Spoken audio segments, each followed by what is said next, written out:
ililotufadhaisha zaidi na ambalo linanifanya na mimi nisimame hapa baada ya viongozi wenzangu au kulieleza ni upotoshaji huu kufanywa na viongozi waandamizi wa Chama cha Mapinduzi,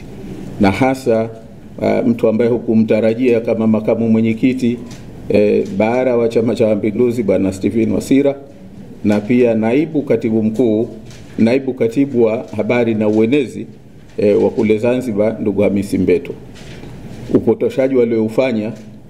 kwa kweli ni mbaya sana, na mimi naamini kwamba unaipaka matope hata serikali, kwa sababu kikubwa ambacho wamekizungumza ni kama kwamba kwa upande hasa wa makamo wa kwanza wa rais Zanzibar,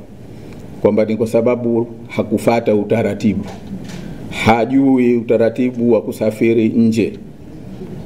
Sasa wao inawezekana mawazo yao, hizi ni siasa nasema za kichokora kabisa kwa kweli, kwa sababu katika hali ya kawaida wao wanaona kama hili linamhusu mtu binafsi, lakini wamesahau kwamba wao ni viongozi wa chama ambacho kinasimamia serikali zote mbili, na ina maana haya wanayoyazungumza mtu anaweza kutokana na nafasi walizonazo, kutokana na kwamba ni viongozi waandamizi, mtu anaweza kuona kwamba labda haya yametoka ndani ya serikali. Mwingine anaweza akaona kwamba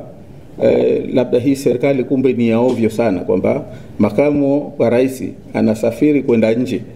na serikali inamwachia, serikali haichukui hatua ya kufata taratibu za kidiplomasia na za kiprotokoli zilizopo. Hasa hili ni jambo la kufadhaisha, na ndio maana kusema ni vizuri kuliweka record sawa sawa ili Watanzania wafahamu, Watanzania wajue tuna viongozi wa aina gani ndani ya Chama cha Mapinduzi.